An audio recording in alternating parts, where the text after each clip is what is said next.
It's honestly an honor to be giving medical care to women. Thank God I don't have to look after men. I hate doing that. I mean, humanity would not exist if men had babies. It makes me happy when every large pharmaceutical company in the last 10 years has finally launched a women's health division. And I'm like, women should have babies when they want to have babies, not when they have to have babies. Women never put on their oxygen masks. They're always busy putting it on their husbands or on their children. Yeah. You tell a woman that her husband needs to see a doctor, the appointment's made for that afternoon. She never gets down to doing it for herself. How about getting the husband to make sure that she does it in the month after a birthday? Yes. That's a great idea. I love that. Mama.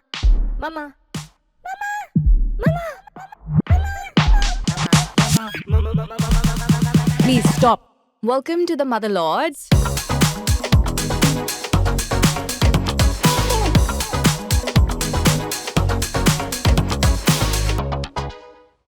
Hello, welcome back to another episode of the Motherlords. I'm Hina, mother to twin boys who are 5.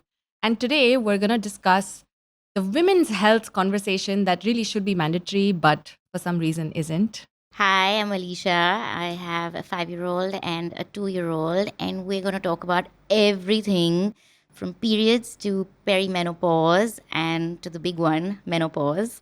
And I'm Ria, mother to 2 girls who are 2 and 5.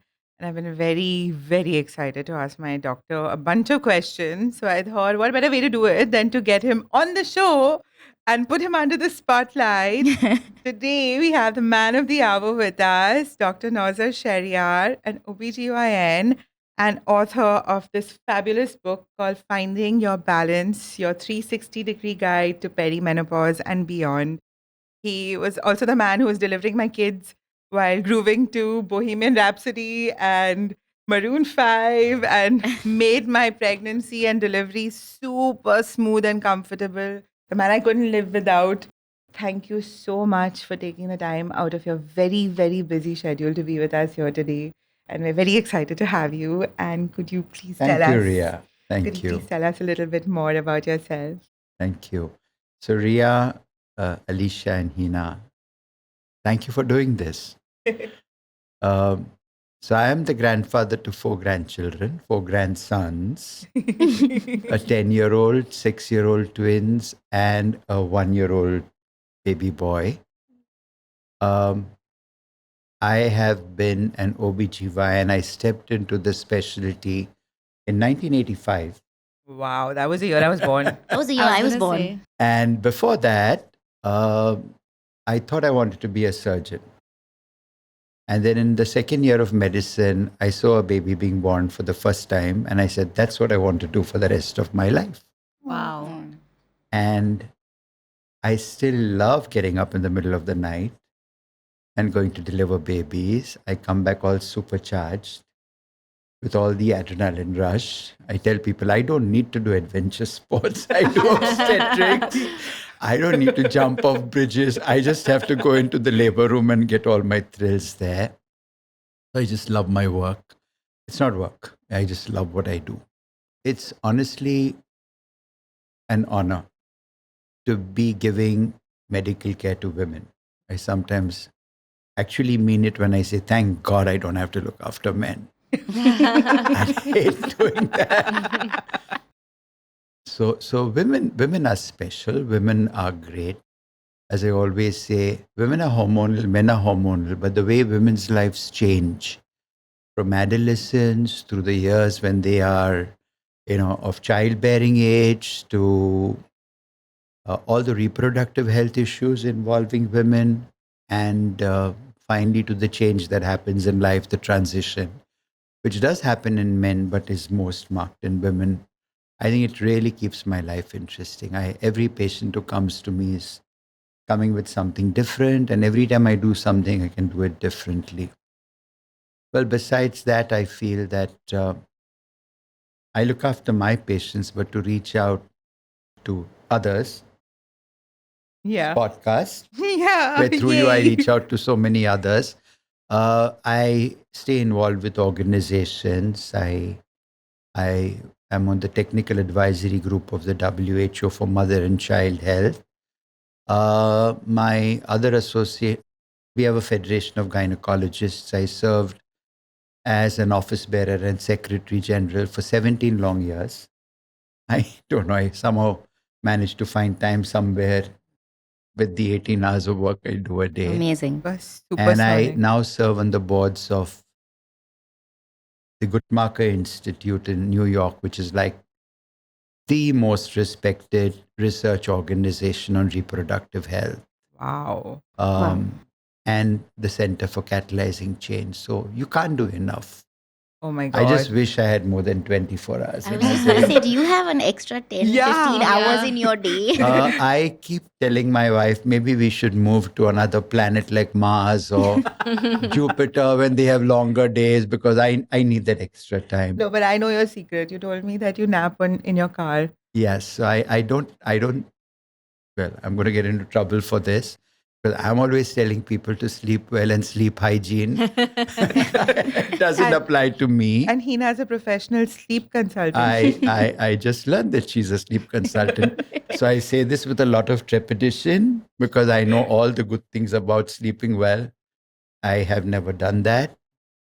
It's not that I can't sleep.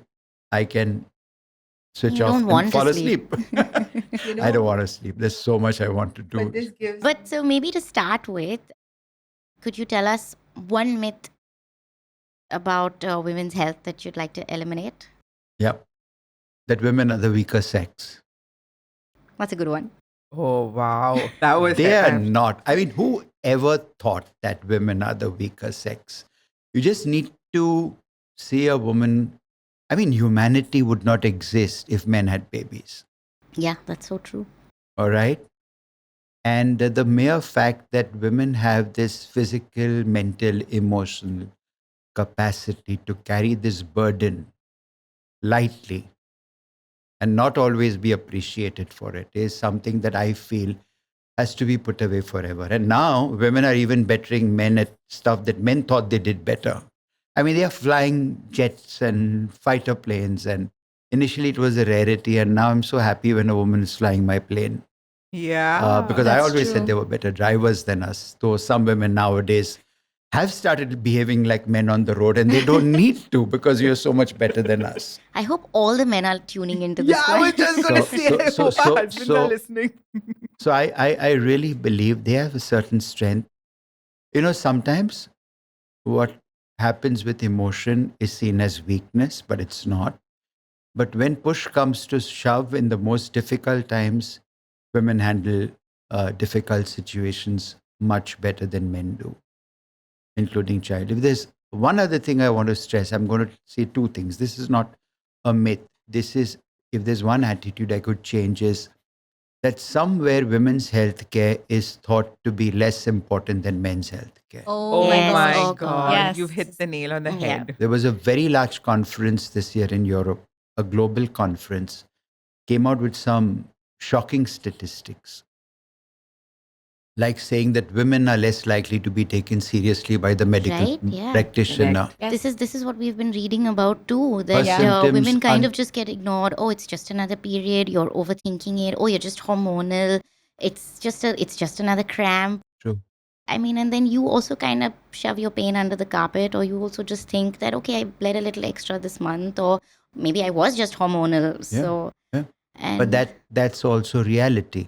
And- They are more likely to take more time, much more time, to reach a diagnosis for the same medical condition that men Yeah. do. that In men fact, have, yeah. if a woman lands up in an ER, they say that with maybe a heart condition, she is 4 times more likely to not be diagnosed for that than a man would. Yeah. So this has to Medical change. misogyny. Probably medicine, industry follows money. Traditionally, it was elderly men who got all the research and the attention. Yeah. So the cardiac conditions and the neurology. Today, women are coming into their own. And today, it makes me happy when every large pharmaceutical company in the last 10 years has finally launched a women's health division. They didn't do that 15 years ago. And these companies would only do something when they felt that they would benefit from it. Right. There is a shift. It's getting a little better, but there is nowhere where we've really reached the point we should. And again, another thing, because I was just looking up some data for another talk I had to do. And they said that though women have so much of the disease burden of men and women, when it comes to venture capital for healthcare, only 4% is going to ventures that invest in women's health issues. Oh my So God. that So has to depressing. change Yeah. immediately, urgently, and forever. It's such an honor, honestly, to have such a reputed male OBGYN doctor be an advocate for women's health. I mean, Correct. truly special. Do you know that my experience personally with Dr. Nozer was that I went when I had to get myself treated to a bunch of doctors, and I faced this medical misogyny myself from women as well. So it's not just the male who are doing it; it's the women doctors who are doing it as well. Till I found Dr. Nozer, and I was like, I found my person. And I was literally just telling them that before you came in, even that.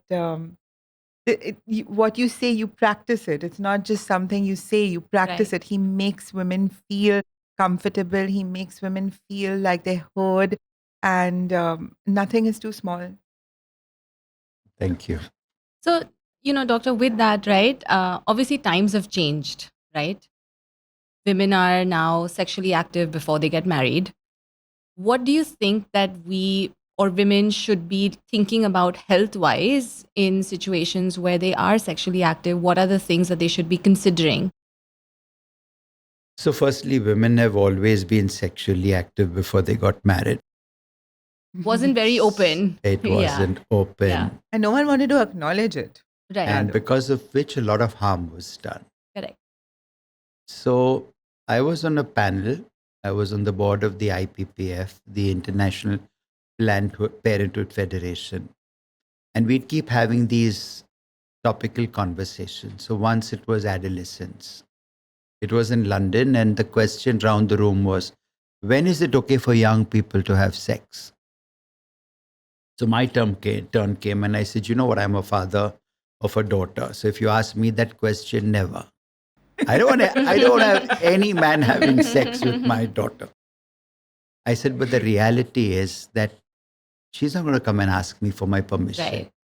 Yeah. So I have to empower her with information. So she makes her choices when time comes. Correct. We have to do a lot more in empowering all women and men with this information, because sex is inevitable. I'm not going to judge anyone on that.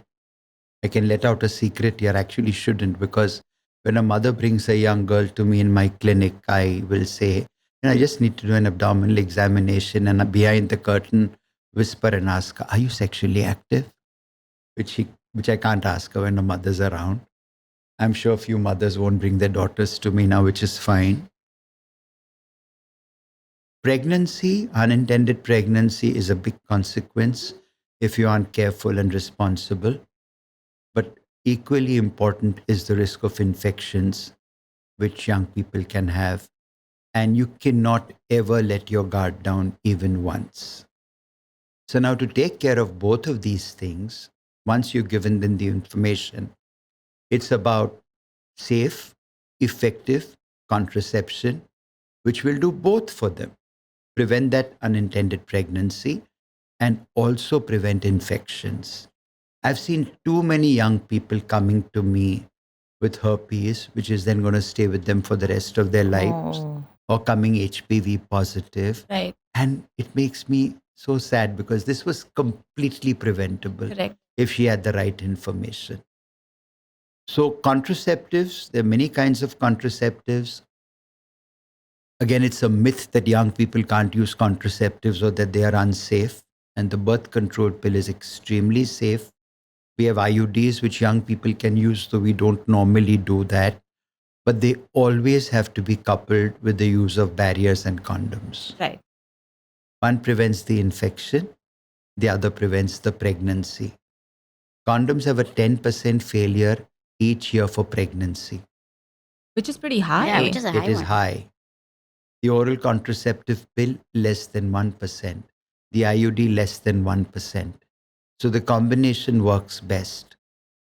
And of course, I'll Interesting. also tell my patient, because I have to be her advocate and I like to call it co-conspirator.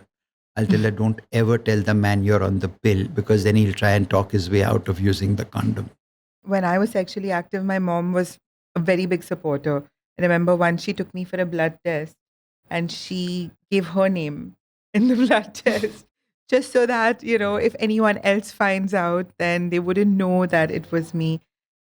But beyond that, there was no information, there was no help in terms of even going to the chemist to buy a condom is such a big Yeah, there was no stigma. And not the- just for us, for the men as well, right? Because they can be carriers of so Right, many yes. things. So it's not just about women. The women do bear the brunt of that unintended pregnancy. Infection can affect both. Yeah. yeah. And infection is something women can get from men, but men can get from women. Yeah. So if you're having sex has to be safe. I mean, it's a no-brainer. But if only someone told all those young people, boys and girls, early in life, when you educate them about other stuff, this is equally, if not more important. And this responsibility comes to parents, comes to medical practitioners, comes to the entire system.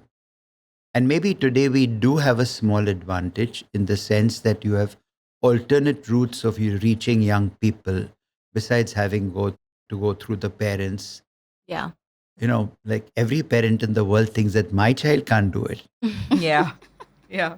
even of the children who did it. So when we talk about things to parents, suddenly I start hearing things like culture, and I say, I hear that from each and every parent of each and every girl who comes to me Yeah. with an unwanted accidental pregnancy. So please don't give me that. It's your responsibility to keep her well prepared to get on with life in the best possible manner. I was really fortunate. So I grew up in the Middle East, right? Which one would think, of course, Middle East is a little bit more conservative culturally, right? But in 6th grade, I remember we had sex education. And not the sex education that you're just skimming through your biology books and your teacher sort of brushing past it. Yeah. It was proper sex education that our school had for the girls separately and for the boys separately, where you could ask questions, where you were spoken about, contraceptives and things like that. And then went to the US for my undergrad, where all doctors advocated for getting pap smears every year for girls, right? It was not something that, oh, you're not married, so you don't need a pap smear. That doesn't define, Yeah. We We didn't have this in our schools. Sex ed was like talking about the A reproductive drawing system. of the male and female Yeah, reproductive system. and what happens like clinically when you have sex. But speaking about pap smears, when is a good what is a pap smear? When is a good time to get a pap smear? How does that work? So there is one truly preventable cancer, and that happens to women, and that's called a cervical cancer. And today we've realized, firstly, that all cervical cancer happens very gradually in phases and stages. So okay. you go through many years of pre-cancer before you reach a cancer. And that's where pap smears step in. We've had pap smears since the 1940s. There was a gynecologist, Georges Papanicolaou, and he realized that if I picked up those abnormal cells and identified them, I could somewhere stop this pre-cancer from reaching a cancer. Mm. And then there was another development, and that development was the discovery that all cervical cancer is caused by a virus. That's the HPV virus, the human papilloma virus. There are 200 types of HPV, of which maybe about 10 or 15 are considered high risk. The person who discovered this won the Nobel Prize. That's how important this discovery is. Now, with the virus, you've got another shot at prevention. The pap smear identifies abnormal cells and then stops that from progressing. But if you have a virus, you have a vaccine. Mm. And the vaccine that we have for HPV, the old ones, there were 2-strain and 4-strain vaccines. The two most important strains are 16 and 18. But today we have a 9-strain vaccine. And while the 9-strain vaccine is 4 or 5 times more expensive, I think it's worth investing in for all young people. Now I'm saying people and not girls. Yeah. Right? So, With this vaccine, you'd prevent 80% of cervical cancer, but the remaining 20% would still need you to continue doing pap smears. Pap smear should be done for all sexually active girls and women. All. Which is why in the West, where they have clearly documented very early sexual activity, they have instituted programs where they did pap smears even for adolescents and young people. The traditional pap smear needed to be done more often, annually, every 2 years. We now have a combination where we test for HPV and a pap smear at the same time. As far as I'm concerned, it was many, many years since I've started doing this routinely for all my patients. And I've tried to make my clinic 100% kind of a pap smear clinic. Now, if you do this combined test and if you're negative, then the WHO says you can do a test every 5 years. oh.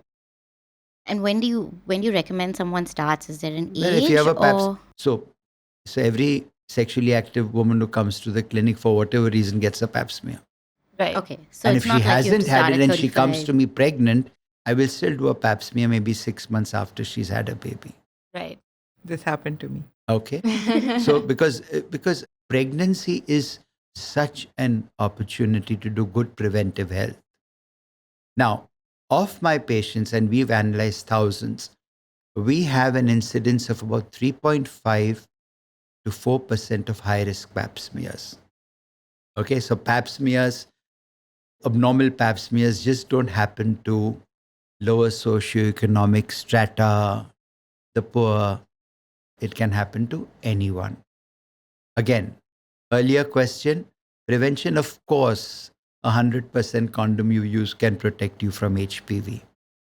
Now, once we identify an HPV virus, and even if we have a normal pap smear, interestingly, even if you're HPV positive, only 2% or 3% will move on into a pre-cancer or a cancer.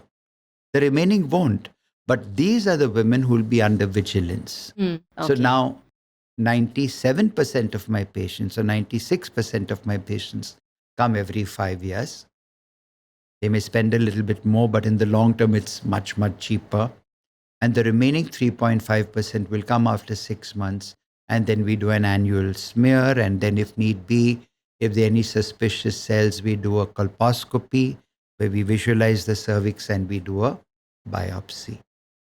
Now, the vaccine I spoke about today is primarily being targeted at girls. The ages are 11 to 45. That's the approval in this country. Okay. Australia Okay. used it for boys a long time ago. Okay. I was in a meeting in Chennai where I spoke to an organization.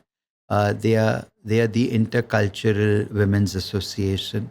So combination of expats and Indians. And one expat said, I can't find a person to give my son the vaccine. Well, my patients are welcome to bring their boys in, but pediatricians should start giving it to all the boys, though it's not approved in India. Because as I always say, where do you think the girls get the HPV from? Yeah. So it helps And it's not just women getting cervical cancer. Men can have HPV-related cancers in the form of oral cancers. Yep. yeah. Oh, Because we wow. spoke about safe sex earlier, and safe sex is not just about vaginal sex. Yep. It's So, also about oral sex. And you damn well be sure to be safe all the time. Now, when the vaccine needs to be given, if it's given, and I'm telling you what the latest WHO recommendation is. So traditionally, and even now on paper, it's 2 doses for young girls before 15. The WHO says you can give a single dose up to the age of 20. And after that, the recommendation is 3 doses. So you give the first, the second after a month, and then the third after 6 months. The WHO now says you just do 2 doses. Okay.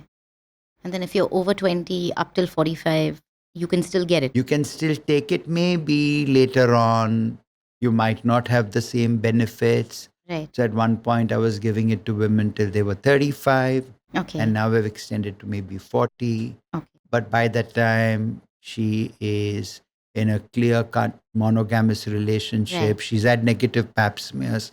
She may not really benefit from the vaccine. And the vaccine may not have the same effectiveness because a young woman's body is far more effective when it comes to developing antibodies against any infection. So women get pap smears. How do men test for it? That's the tough one. So an HPV gets tested positive, and she says, what about the test for my husband? Yeah. We don't have an HPV test for men. So what do you do? There are certain lesions, but interestingly, genital warts are also HPV infections, though technically they are not the dangerous type. So now the problem with HPV is the moment we recommend it to a young girl and the parent Googles it and they say, my God, this sexually transmitted. It's like, oh, it's not going to affect my child because my child is never going to be. And I say, trust me, everyone needs it. When a woman tests HPV positive, she starts immediately wondering, where could I have gotten it from? Where did he get it from? And I said, don't get into that. You're HPV positive. Let's just take it forward from there because you will never know because there's no tests for men. And as of now, there are no treatments for the viral infection that women have. Some women clear it themselves and we just keep doing regular checks and keep them safe. Okay. You've literally answered Everything that we wanted to talk about. So that's amazing. But, talking about preventive care, right? I mean, moving away from the cervical cancer, talking about breast examination, right? When should one start examining, getting tested or making sure that they're examining at home? What should that process look like? Everyone should do a self-breast examination at any age. Okay. May not be the best, but you are the first line. Right. And it gets you focused on once a month, Hmm. spending just a few minutes on yourself after your period, which is the best time to do it. Okay. Can't be very difficult. Right. Just Yeah. look at your breasts in front of a full-length mirror. Put your hand on your breast, always with the flat of your fingers, not the tips. Use the opposite hand for the other Opposite, breast right. and keep one hand up. So that's one thing you do. Look for any abnormal nipple discharge. So that's not difficult. Now, the screening really comes from mammography, which is an X-ray of the breast. And if a woman has a strong family history of breast cancer, and when I say strong family history, I'm talking about a first-degree relative, a mother, a sister, or a child.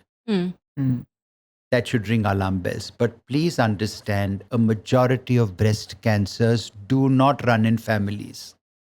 Oh. So That's what good about to this know. BRCA gene testing that everyone... So about 15% of them probably familial. The others could just happen out of the blue. So just because you don't have a family history does not mean you don't test. Right. For me, again, this is sometimes you make rules for yourselves. My patients usually have their first mammogram when they're 40 years old. You always. And maybe at the same time, they do a bone density. Mm-hmm. Ultrasound annually would be great to look at the uterus, the endometrium, the ovaries. The ovaries are always the challenge because they are not easily accessible. The breast is on the outside. The cervix is right there in front of you. Mammography after the age of 40 till 45, maybe once in 2 years if it's normal. A mammography early may not be the best because the breasts tend to be a little dense. After 45, I believe it should be done annually. Now, all this starts earlier if there is a strong family history. How long do you continue doing it? Well, guidelines are a little, different guidelines say different things. And then suddenly there's this fear of what about the radiation I'm exposed to? Trust me, a lot less dangerous than the cancer it Yeah. prevents. Okay. And I have patients of mine who've picked up early cancers because of this and are completely well. Because while here I can't prevent it the way I prevent cervical cancer, though there are other things you can do to minimize breast cancer, such as getting rid of too much plastic in your fridge and your kitchen and in your life.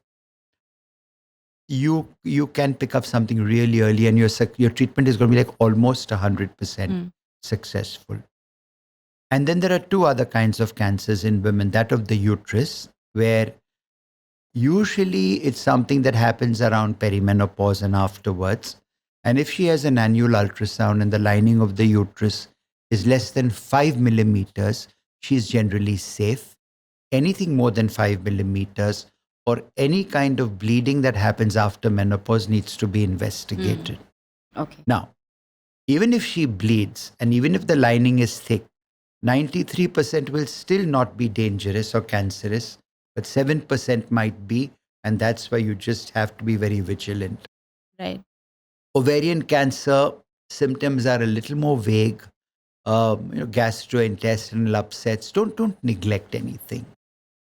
And there you kind of pick it up with an ultrasound, which is why an ultrasound needs to be done periodically. Now, our problem is that though we know all this, and though we can today actually either prevent or successfully treat a majority of cancers in women, almost 60 to 70%, women don't just get around to doing it for themselves.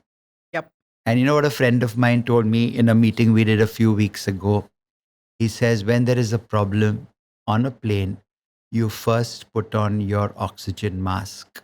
Yeah. Yeah. Women never put on their oxygen masks. They're always busy putting it on their husbands or on their children. Yeah. You tell a woman that her husband needs to see a doctor, the appointment's made for that afternoon. She never gets down to doing it for herself. Yep. So maybe we need to make certain rules. How about doing it once a year after your birthday?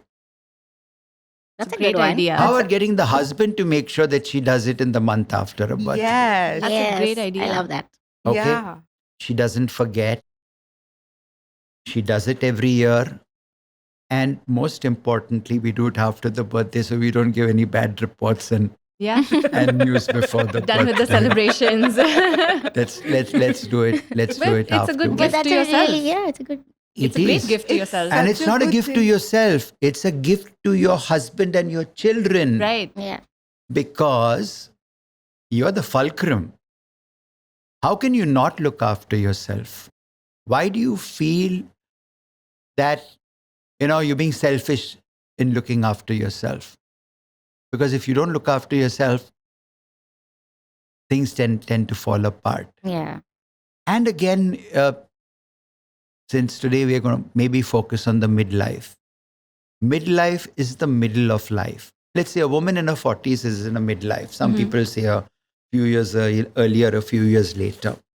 The first half of your life, you're young and your body pretty much takes care of itself in spite of all the abuse. Yeah. I love the pause The after that. the second half of your life needs a lot more care. Yeah. I love Warren Buffett. He once said, when you're young, and I tell you I'm going to give you a car, and you can buy any car you want, no matter how expensive it is, and I'll buy it for you. But then I'll tell you that this is the only car you'll ever have. You're going to look after it really, really well. Yeah. How about the same thing for your body? Yeah. Yeah. But it's because in your head, you don't realize that your body has grown old. You're still 20 in your head and you're still partying like you're 20. I mean, there are other signs like you're sweating all the time and you're waking up in the middle of the night hot and sweaty. Oh. So it's nice to say stay 20 in your head and always stay 20 in your head. But you also try to take good care of yourself so you can keep going a lot longer. And this is the thing that we are old mums. When I say old mums, I mean we've had kids late in life, later than the recommended age. When I came to you, it was a geriatric pregnancy. That's anything above the age of 35. And then after you have a baby, you're suddenly hit with this condition that we're now going to talk about Yeah. called perimenopause, which is this big shebang that happens. And in your head, you're like, but I just had a baby. Why am I here already? I'm not, am I that old? Am I like reaching that point? You're in denial. You're in denial in Yeah, your own yeah. head. And then these symptoms are cropping up, like she spoke about, where Which actually, because we don't, this whole perimenopause is such a ambiguous, like dark tunnel, Topic. right? nobody Why- knows anything about Yeah. it. Why don't you tell No. us what it is Yeah. to So start with? first about the age at Yeah. when you should have your babies. And this I'm going to kind of rile up the medical profession. A lot of people are saying women should have babies earlier because it's easier and they are healthier, and I'm like, women should have babies when they want to have babies, not when they have to have babies. So if you made a choice of doing it in your late 30s, that's fine. You knew it's going to be an effort. So what? That's your choice. And then it's up to the medical profession to make it happen. Now, in my practice, late 30s is now common. Right. Mm. I don't even consider it an elderly pregnancy anymore. All right? So there has been a shift. Justifiable? Well, that's for her to decide. Because let's face it, some of them meet partners late in life. And the ones who don't decide to put it off for whatever good reason that they have. And when the baby happens, let's face it, it's the woman's education and profession which takes a hit. Nobody else gets affected by it. Correct. No. Yeah. Right? Today, for me, over 40s, I probably have over 200 over 40 pregnancies I've looked after. Amazing. And they've done well. Because many women are in great shape in their 40s. Yeah. Some of them had their own issues why they had to do it in their 40s. And today, technology allows her to have a baby not just in her 40s, but even after she's menopausal using Yeah. donor egg. That's Wow. true.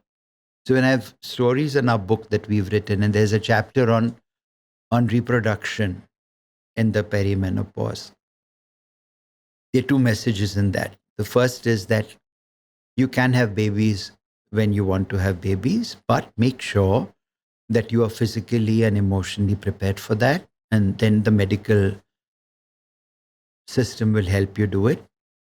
And the second is, and that's an equally important message, that you can very easily get pregnant when you don't want to in your 40s, and everyone thinks it can't happen to us. And it happens all the time.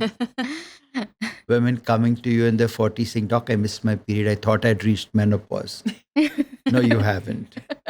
You're menstruating, you God, can not get again. pregnant. And the scariest part is when we've had patients who come to us only after they feel the movements.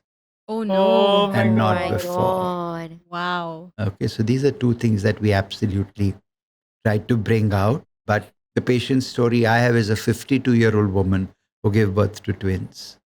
Wow. She got married when she was 46. But amazing to do Then that. she at- wait, but now you Wow. can't do it because our government has now said you can't do IVF after 50. Now, government shouldn't be telling us this, Yeah. but governments do. Governments have been telling women what Yeah. to do for eons. So that's what we have now landed up with. So late pregnancies are a reality. They have certain challenges. You have to be in great shape. You have a higher chance of diabetes, hypertension, which has to be managed. You have a higher chance of having certain genetic and birth defects in the child, which have to be detected. And of course, if they exist, you have an absolute right and maybe even a responsibility of terminating that pregnancy and letting it go and maybe doing it again to have a healthy child. Now the perimenopause. Yeah. It was always menopause, and till a few years ago, that's all we spoke about. Yeah. Menopause is actually just an event. The party. Menopause is not a condition. Menopause is the last time you menstruate. waiting for that Oh. day. It has a date, Yeah. just as you have a date when you menstruate for the first time. Menarche.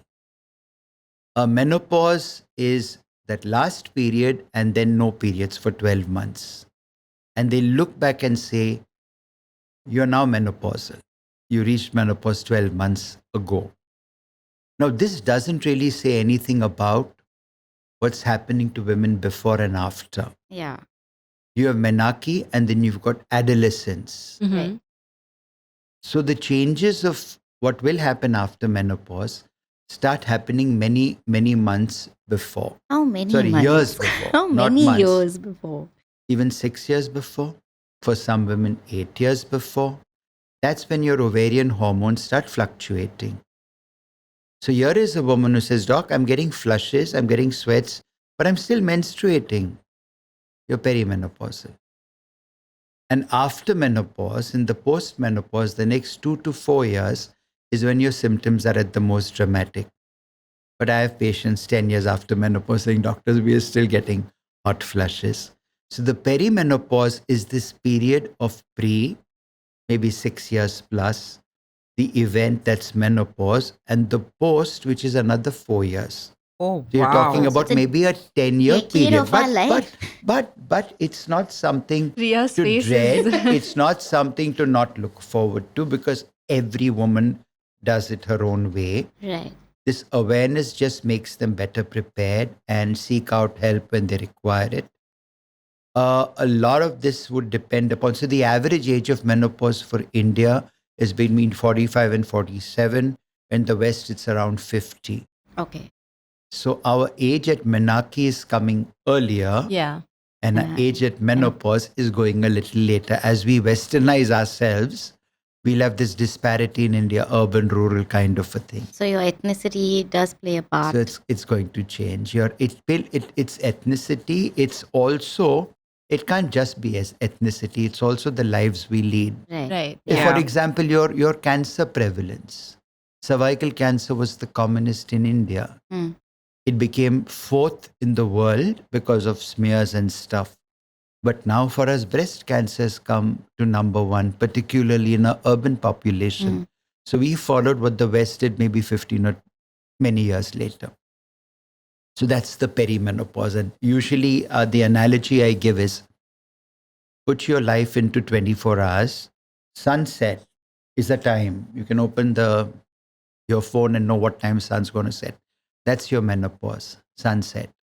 Mm. And that time before sunset, the golden hues, the oranges and the yellows in the sky are your premenopause. The time after sunset is twilight, and then it goes into the night. So that's the perimenopause. So what are Wow. the real symptoms that maybe most women have? So the symptoms are primarily related to the fact that as your ovaries use up all their eggs, and that's what happens to women and why women are different from men. You start off life with you're born with a certain number of eggs. And this goes down dramatically by the time you start menstruating. And then you've got a few 100,000 eggs, which you use up through the rest of your life. When you run out of your eggs in the ovaries, your oocytes, which are responsible for your estrogen production, your estrogen levels fall and you have most of your symptoms. Now, if I was to kind of, I'll talk about perimenopause. Interestingly, when we wrote the book initially, it was only menopause. We used this term in the book because we felt menopause would be very restrictive. Mhm. Yes. So we said, let's make it perimenopause. Now, when we talked about perimenopause, we also split it up into, initially it wasn't, but we have 11 chapters on the medical issues and clinical issues women face. Each chapter can all be a standalone. So every chapter has something about the condition. The first, of course, is hot flushes and night sweats. The second part is lifestyle. The third part is diet. And then we talk about your medical care and treatments. So if I was to start off with the first thing that happens perimenopause, it's menstrual disturbance. Your periods will change. Mm. Women say, oh, doc, I have the most regular periods. Well, firstly, nobody does. Everyone's going to have an irregular period once in a while, but your periods will change. The Mhm. commonest is they start coming more frequently. Sometimes they will be a little delayed. There will be irregularity. They may be mid-cycle bleeding, but they will change because of the hormonal fluctuations. And part of it is because you're no longer ovulating well Mm. or ovulating at all. So there's no progesterone. And finally, this estrogen will do it to you. Some of them will be very heavy periods. The second thing is, I'll put mood changes here. I could even put it third. There will be changes. Now, mood changes I would attribute to hormonal changes. And we know about PMS. Mm. What is PMS but a hormonal change? We know about postpartum blues and depression. That's a hormonal change. So we have evidence to show that when estrogen levels go down and progesterone levels go down, women do experience emotional and mood changes. Yeah. In fact, having PMS is almost a clue to what might happen after childbirth and what might happen when you reach perimenopause. Oh no. Oh, I wish someone had told me this. No, so Poor be prepared. Karan. So be prepared for it. Don't wonder why is this happening to me, because once you know something's going to happen to you, you are better prepared. In fact, Right.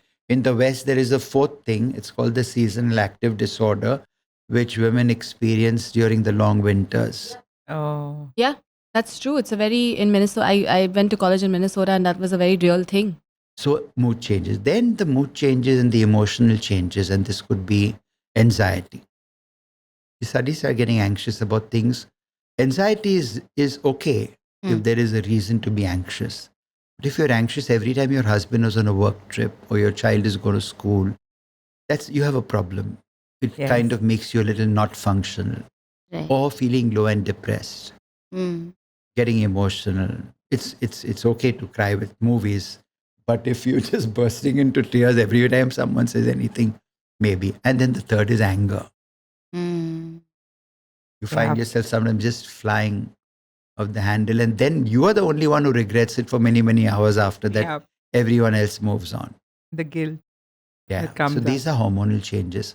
So part hormonal, but it's also situational. Mm. There's also relationships. Yeah. So the situation you're in now is you're a woman in your 40s. You've achieved a lot. And this is what my patients tell me, Doc, I've put up with this for too long. Enough is enough. Now that's not good enough for the others. How come this woman who was such a pushover all this Suddenly time woken is up. suddenly pushing back? Whether it's in families or whether it's in work. So it's situation, relationships. 40s, children are getting older. At one point when you were in your 40s, it was emptiness. Not anymore. They're not going. Yeah, it's a very Now full you nest. have young toddlers. Very noisy so, nest. so maybe it's all going to be 10, 15 years later now. Husband's extremely busy. He's achieving so much. And suddenly, so a lot of things come together to cause this. But the important thing is it has to be addressed. And if there's one thing I've learned from my patients, not from a medical text, it is that PMS, which happens to many women, not all women, starts becoming more and more pronounced. So it lasts for a longer time. What used to be 2 and 3 days suddenly becomes 7 days, Yes. Yes. 10 Correct. days. Yeah. Doesn't even go away immediately after your periods. And this goes Completely on till true. you reach menopause, after which it might get a little better. So that's moods. The third thing is an adjective which I often use for this time is dryness. Oh my God. Yeah, I put this question down because I Skin. wanted to ask you. Hair, vagina. What is with Skin, yeah. skin. I'm hiding this part of my forehead. Okay. So basically, estrogen is what's responsible for a woman's secondary sex characters, which is her skin, her hair, her breast, her basically fat distribution, her habitus. And when estrogen levels fall, there's going to be dryness, there's loss of elasticity, the hair patterns start changing a little bit, and we need to recognize it and maybe address it. And women do it with a lot of, cosmetic help and other help, but you also need medical help. For some women, it's abnormal facial hair, body hair, and all suddenly starts becoming a little more obvious. And then the vaginal dryness. Now, estrogen receptors are there all over the body, the skin, the hair, but they are most in the pelvic area. The vagina, the bladder, the perineum, the pelvic floor. So when the estrogen levels fall, the vagina becomes dry. And it's very interesting because a woman who's, I won't say perimenopausal because she still has estrogen, she's menstruating. She does have bouts of dryness, but postmenopausally, she becomes dry because she's almost like a girl child. Oh. A girl child has a vagina whose lining is very, very thin, single layered. During reproductive years, it becomes a thick lining, protective. And then postmenopause, again, it goes to being very thin and dry. Right? Now, when it's very thin and dry, you become more prone to infections, vaginal and urinary. And when it's thin and dry, you start feeling itchy and sometimes sore. And of course, sex becomes unpleasant. And dyspareunia, what we call as painful sex, happens because you don't lubricate as you used to. And I tell my patients, please, please, please use a lubricant. Some couples see a lubricant as almost some kind of a defeat or embarrassment. Like, I don't stimulate my wife enough. She doesn't lubricate anymore. It's got nothing to do with you.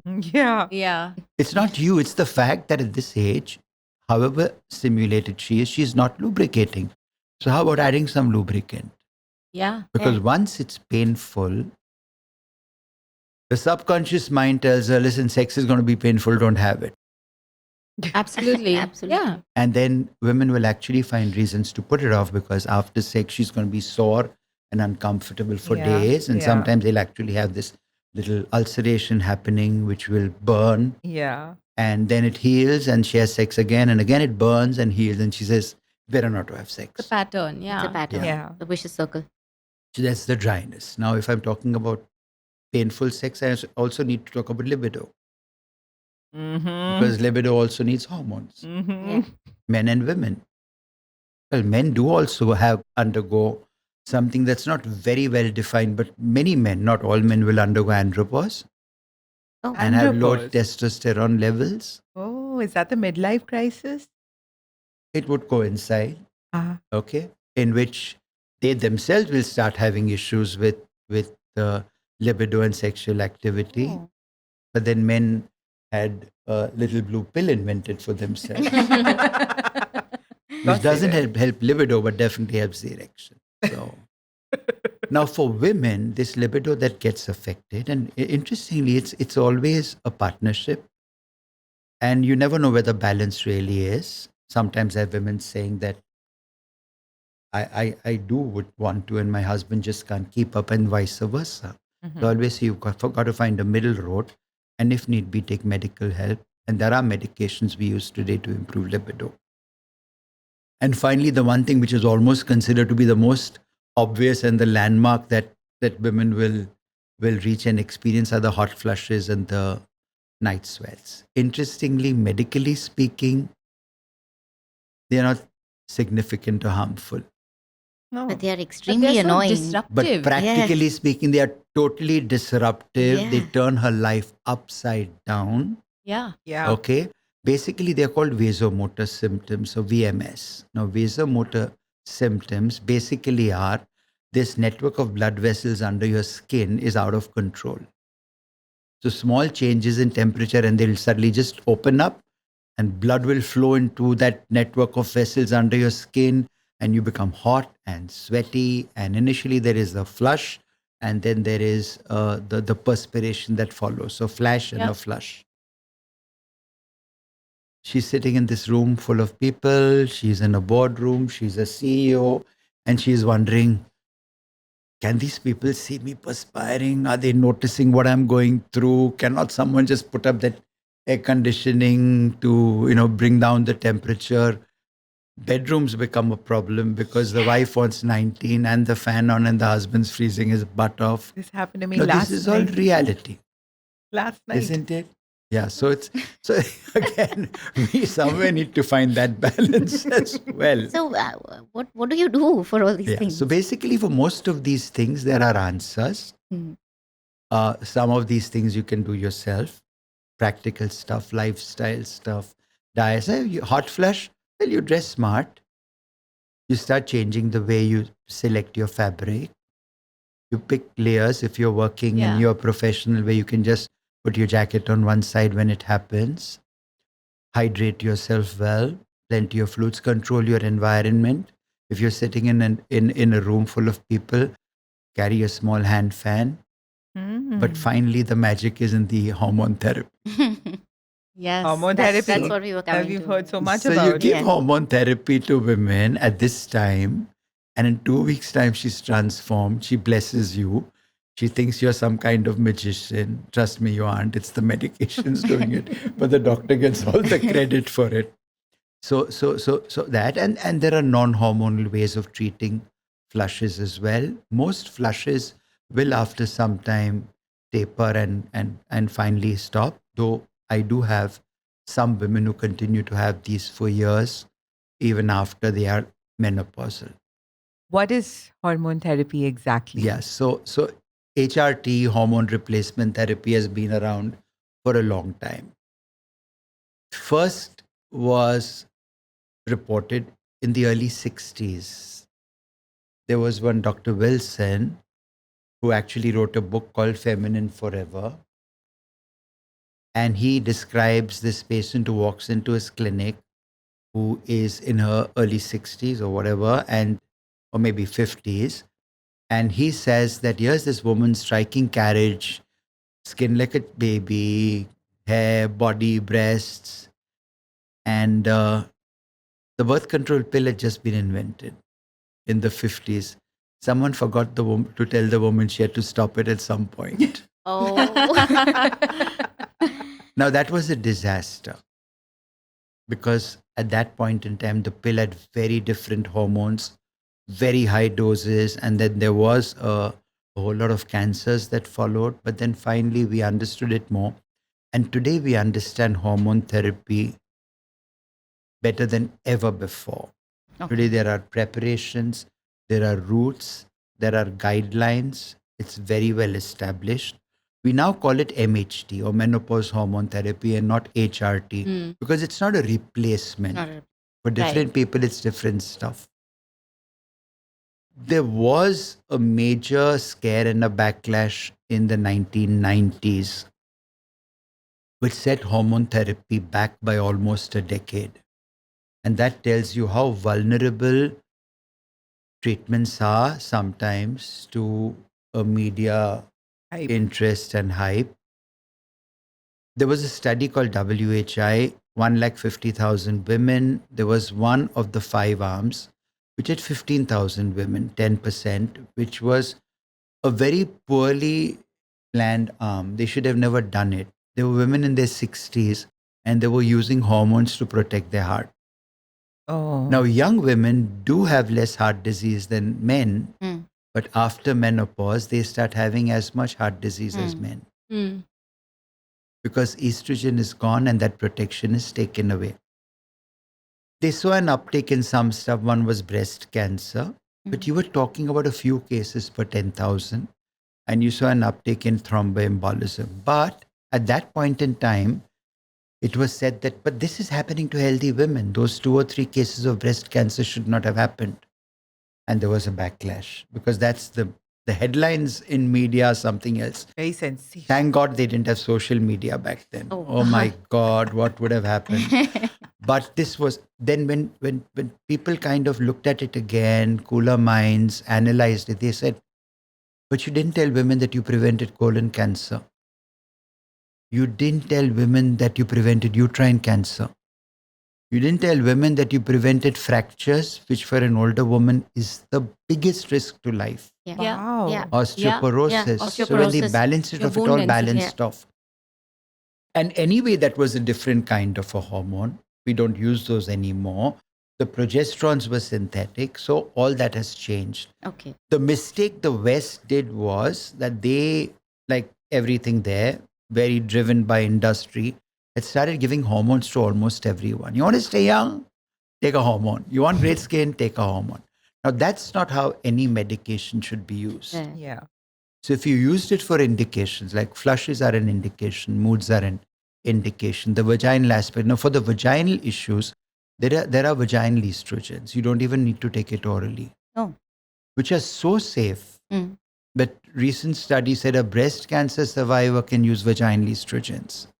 And I'm now more and more coming to the realization that a woman should never stop her vaginal estrogens if it's keeping her vagina healthy, preventing infection, allowing her to be sexually active for long as she wants. Why should it just be 30s and 40s?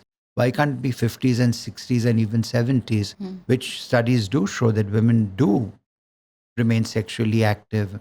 A significant percentage do. And so this is something that's been a game changer. So hormone therapy today, like I said, is clear guidance. At one point we said, take it for about 5 years. Today we say, no, we can take it for longer. We have alternatives as well. The other thing about hormone therapy is we've also got different ways of giving it. Mm-hmm. So a lot of the hormone therapy I use is now transdermal through the skin. Okay. Okay. Transvaginal I mentioned. Oral is available.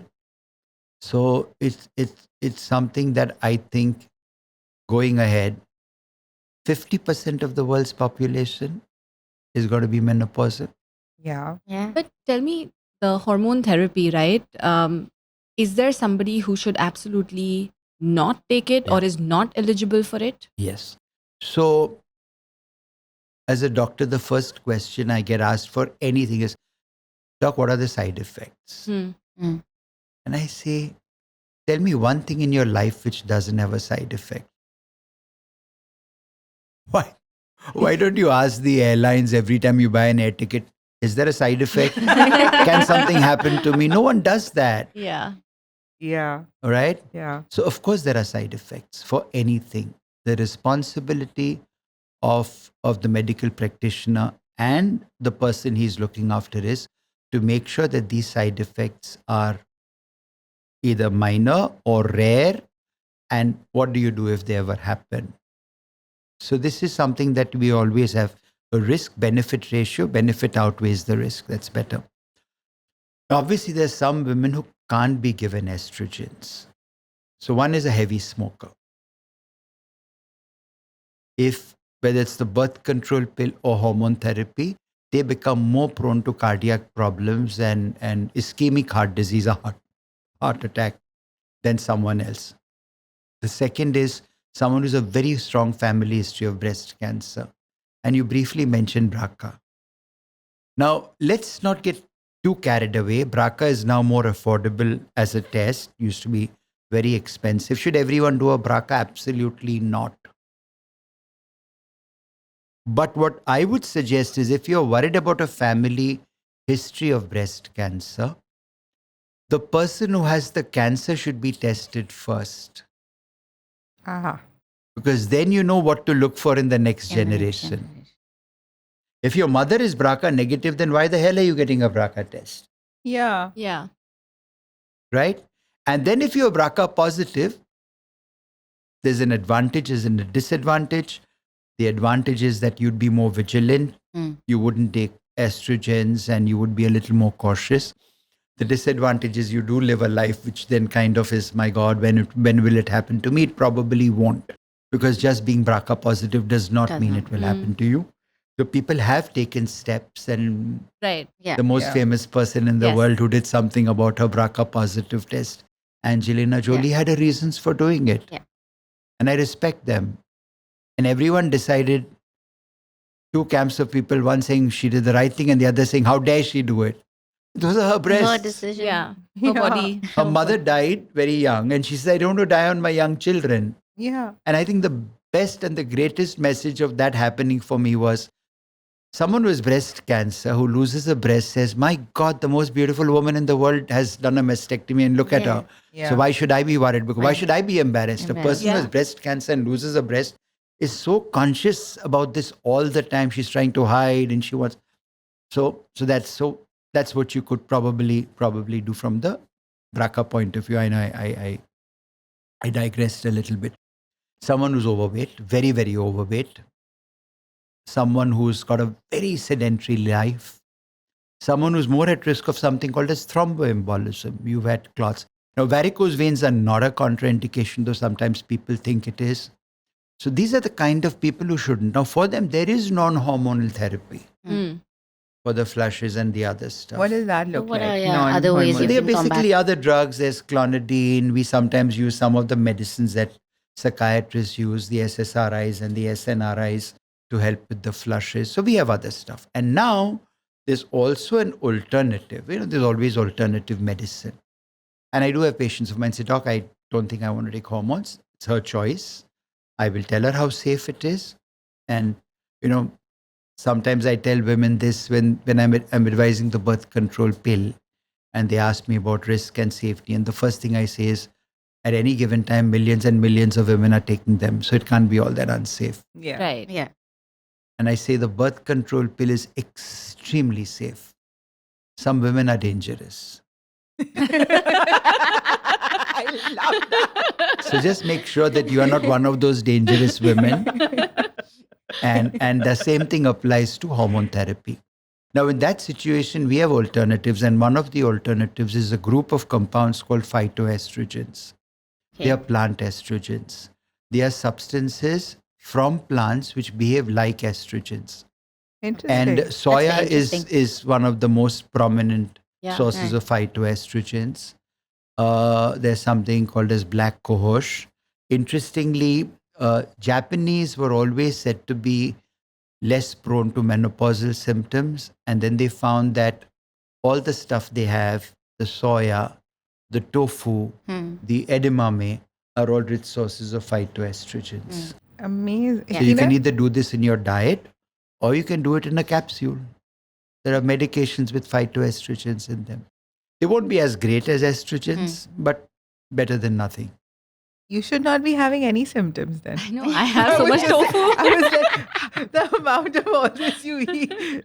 Like if you walk into their household, it's like a Japanese household. but Except I have all the symptoms. So but how about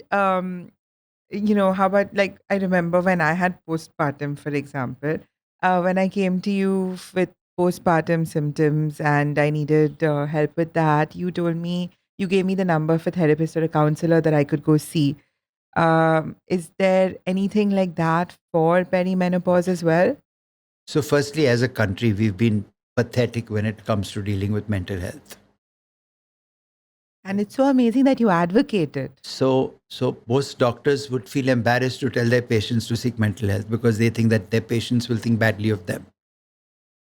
There's the body and there's the mind, there's physical health and there's the mental health. And mental health issues are absolutely as real and as difficult to deal with, or sometimes even more than the physical issues, because they can also cause a lot of other symptoms. And women more than men, but both men and women get written off saying that, I can't find anything wrong, so there must be nothing wrong with you, just imagining it. Yeah. I'm sorry. Symptoms are symptoms. Pain is pain. It doesn't matter whether you found the reason or not. It's real for her or for him. Now that's where.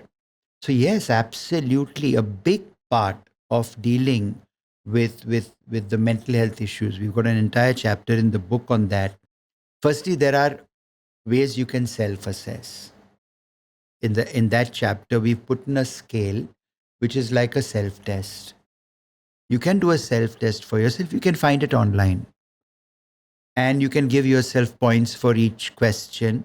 And you will always come up with a number which tells you where you are, whether you have an issue or not. And if you have an issue, what kind of an issue it is. And we should seek help earlier rather than later.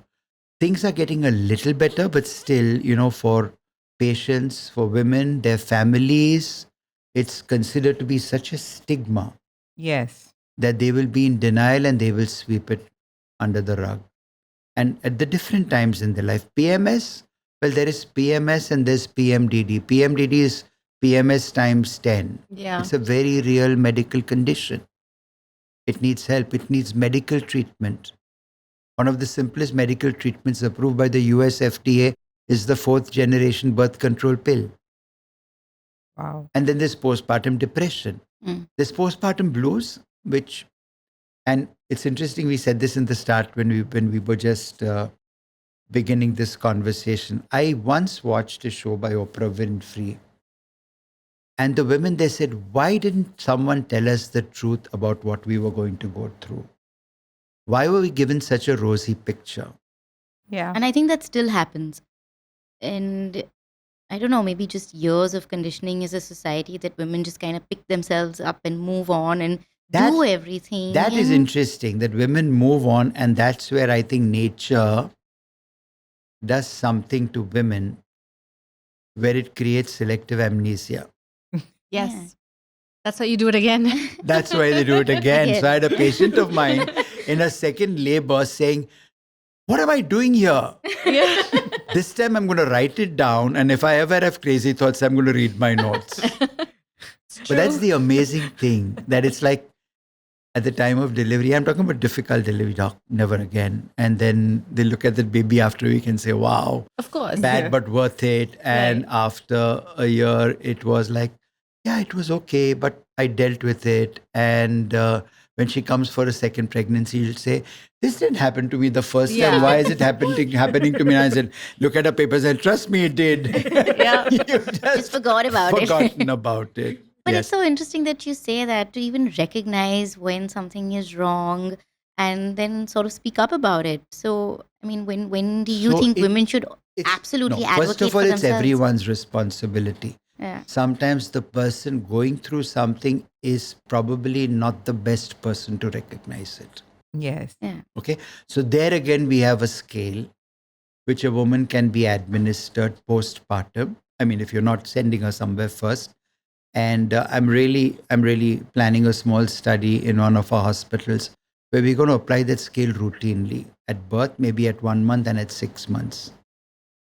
And when you ask a woman pointed questions, she suddenly realizes things she may not have realized otherwise. Now, once you find that, whatever, one is, it could be depression, crying. Why am I crying? I've just had my baby. First of all, it's nothing like she had imagined. Yeah. At birth, babies are not fun. For the first few months, they are not fun, okay? But just because you love your baby and you can't say all this stuff, they are demanding, They're they exhausting. are messy, they are hungry, and at the most, you'll get like a smile once or twice a day, but that's all you'll get from them. They're Get lucky thrown that up they're cute. on. At You 3 or get 4 feed months, on. maybe they start giving you a little bit of rewards and tidbits, like you give your dog. They'll throw something in your They direction. throw carrot at you. And say, "Okay, You're the one being you trained did here." this for me for the last 24 hours. Come, I'll giggle for you. I'll do something." So they're not fun. Now, this is when women get overwhelmed. Yeah. And sometimes they can't cope. And this is where people have to step up to the plate. So one of the things I tell my patients is it takes a village to raise a child. Yeah. Do not try and do it on your own. And you have to demand help. People can't read your mind. Don't wait for Yes. people to offer. But I think it's so important that you're talking about this, because so many times I'm guilty of it, where I just don't ask for help, or so many of us don't know that it's okay to ask for help. So it's so important to have this conversation and just create that Absolutely. awareness and Yeah. normalcy around it. And people are waiting to do things for you, but they don't want to hurt your feelings. They don't want to impose Yeah, either. they don't want to So they are impose. waiting. But the moment you say, so, when it comes, the other thing I always tell my patients is please shamelessly exploit the grandparents. Yeah. Yeah. We are in India. Okay, just like toss your baby at them and say, "Catch." I'm going out with my husband for a drive. I'm going for a coffee. I'm going for my dinner date. Milk is in the refrigerator. I've kept it. I'll be back after 2 hours. There's this whole term that has been coined, right? Super mom. Mm. I think it's actually not a compliment, because it's making women think that they need to be Yes. super moms and they need to do everything along with being this perfect mother. It's tough. Yeah. So Yeah. here I'm going to also say something that's happening to women nowadays. One is they want to be super moms.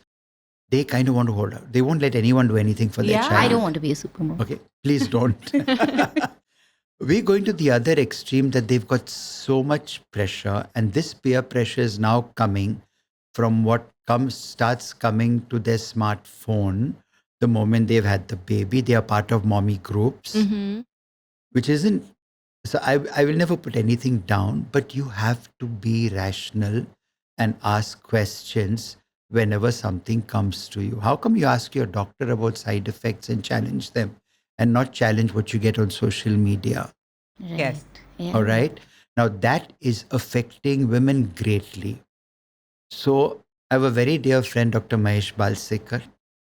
Mahesh wrote this book, 0 to 2, which I Yeah. think is one of the What a best great books book. written, which Yes. gets quoted to me out of context all the time. Oh. So one night I sat and read the book cover to cover. And I said, now nobody is going to bluff me on this book. So my kids can't have chocolate. Mahesh said, don't give them eclairs. Milk chocolate is fine. But a little later, no sugar, no salt. I mean, what's wrong with us? So Mahesh said, sorry, I don't know if I have seen one or two of your other podcasts and I've seen what some of the other speakers have said. But Mahesh said, you know, Nozer, these days, mothers have started making their babies into projects. Correct. Yeah. Correct. Yeah. Yes. Somewhere we've stopped having fun and letting our children do stuff and eat stuff. Yeah. And everything is because I saw a recipe, I attended a small online class, and now I'm going to force my child to have 1, 2, 3, 4, 5. Now, personally, I have nothing against avocado. I don't like it. But you find out if your child really loves it, right? True. So when you have to get out of this project mode, you have to be kind to yourself. You have to be easy on yourself. You don't have anything to prove. Breastfeeding, of course, it's important. Which woman doesn't know it's important? But every woman can't do it. Then why are we making her miserable? Why are we making her feel inferior? Why are we making her feel guilty? What am I doing wrong? You're doing nothing wrong. Yes. And so the breast pump, I get into trouble sometimes with my.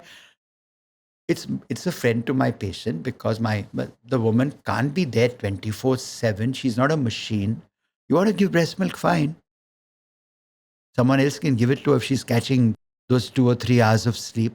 She doesn't need to be sitting there for 2 and 3 hours all the time. So I think at that point in time, we need to be now a little more flexible, judicious, kind.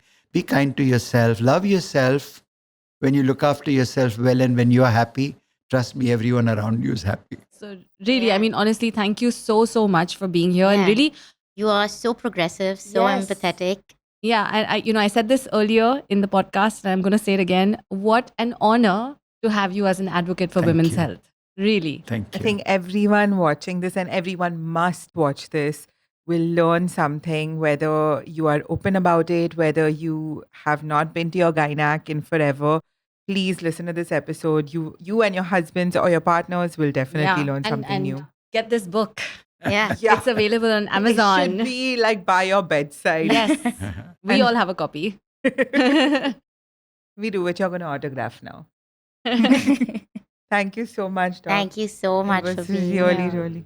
It was a And I privilege love for It was a us. privilege to love have the you. energy and the sisterhood that the three of you all have. Oh, that's That so women nice to have hear. and women should have, because your best support should come from this Village. this band Yeah. of girls and No village friend that like you create. girlfriends. Yes.